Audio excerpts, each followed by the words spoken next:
today, December 7th, 1941, a date which will live in infamy. The United States of America was suddenly and deliberately attacked. World War II created a time of despair, leading to what some would call a turning point to end the housewife stereotype. 14,000 ships, 88,000 tanks, 300,000 planes, and 350,000 women who started the revolution. For many women, World War II brought not only sacrifices, but also new jobs, new skills, and new opportunities.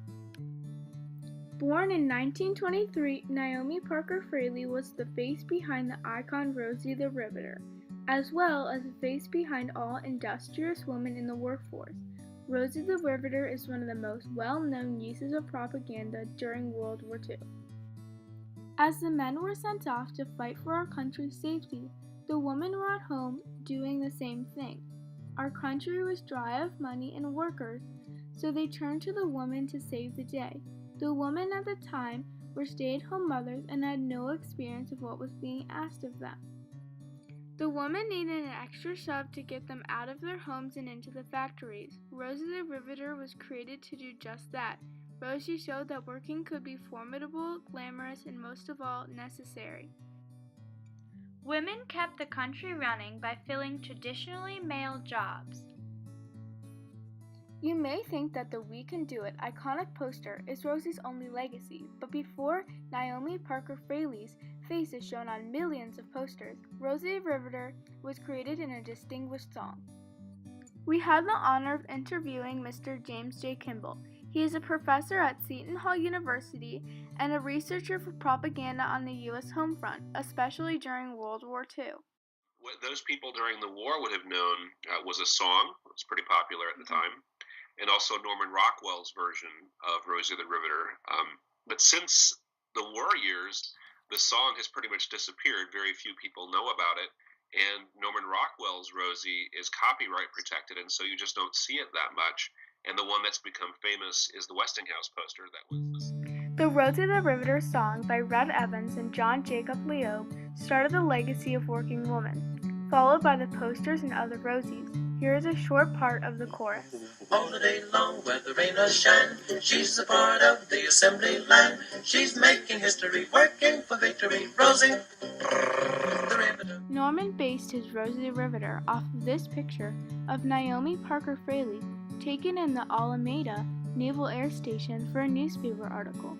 In this picture, Naomi is wearing her unforgettable red bandana because the women were recommended to keep their hair back to prevent it from getting tangled in the machines. Naomi worked for the Alameda Naval Air Station welding metal for airplanes that would later be assembled. This is a very similar job description to what Marion Wynn famously interviewed her via mail. Marion worked on Kaiser Shipyard in Richmond, California in 1944 on number 3 out of 7 major shipbuilding yards. The Kaiser yards were ranked 20 on the U.S. corporations in the value of wartime production contracts. This is a quote from the letter we received from Marion Wynne. Not until people started talking about honoring the women who worked in World War II did we start talking about even working in the shipyards. This demonstrates perfectly how propaganda influenced people that working was an astonishing and courageous action. Marion shares with us, "I am proud to be a Rosie, especially when the veterans say they had won the battle but didn't have a way to get home, and here would come a ship from Richmond." Rosie motivated Marion to build those ships that carried veterans to their loved ones. For the duration of the war, the female labor force grew by 6.5 million. By 1945, nearly 1 out of every 4 married women worked outside the home. Rosie the Riveter even had an influence on domestic servants, demonstrated by, in 1940 to 1944, the percentage of women workers employed as domestic servants declined from 17.7% to 9.5%. This propaganda pushed American citizens through the war effort. America's secret weapon was the woman who voluntarily mobilized to meet every challenge. Mr. Kimball pointed out to us that it's not the rights of the woman that change, it's how we as citizens perceive and act upon them that was affected during the war. And to have this ideal version of your girlfriend or your woman or, even your mother working in a factory probably was a real surprise and a shock for them. And I'm sure that many of them were not very happy to see that. After we won the war, the soldiers came back to a whole new world being run by women. The women did not surrender their new working lives back to the men without a fight. Maureen Honey states in her book, "They fully expected that new workers would be drawn from homes in which wives did not need to work and therefore would leave the labor market at the war's end." Between 1943 and 1945, polls indicated that a shocking 61 to 85% of women workers wished to keep their jobs after the war ended and they were no longer necessary. Prior to the war, women occupied 21% of all labor workers. During the war, it increased to 37% in strengthening. The most recent poll in 2010 showed that today women conquer 46.8% of the total workforce population.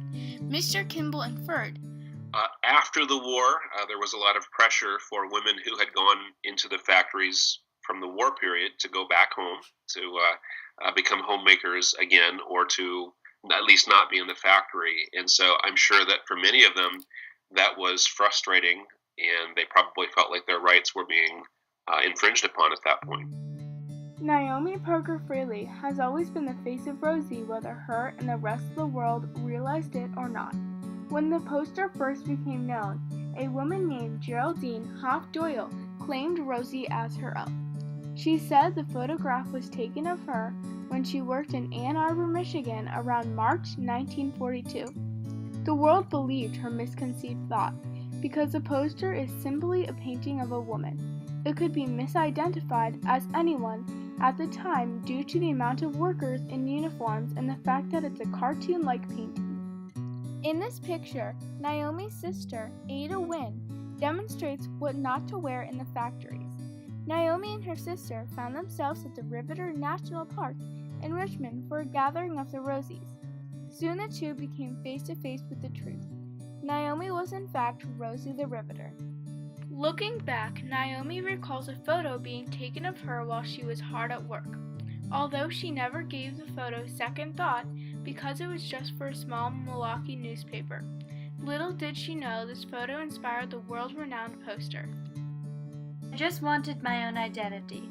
I didn't want fame or fortune, but I did want my own identity," Naomi stated in an interview for the October 25th People magazine that, "When I saw the poster, I did think it looked like me, but nobody had ever mentioned it." with extensive research, Rosie's family and some helpful friends discovered that the empowering propaganda was based off a photograph taken at Almeida Naval Air Station in 1942 for the Milwaukee Journal. Naomi and her sister gathered evidence and mailed a letter to the National Park Service. With their response, the park restored Rosie the Riveter's true identity to Naomi Parker Fraley. "The women of this country these days need some icons. If they think I'm one, I'm happy about that." During World War II, Rosie took a stand for women in the workforce and continues standing strong today. Rosie's message went from helping American women to work to now being used in every country, for every race, and every critical issue. Mr. Kimball interprets Rosie's poster as really seems to our modern eyes to be very empowering. And I think that a lot of young women see it. They post it on their bedroom walls. They put it in their dorm rooms. You see it on their web pages. It clearly is very empowering today. For example, Rosie was recently shown wearing a pink cat hat and marching along with the women protesters in Washington, D.C., along with the 673 other official sister marches. Rosie also takes a stand for girls' education rights as Malala Yousafzai takes on the role as Rosie the Riveter. Rosie the Riveter was and still is a powerful and inspirational icon for all women across the world.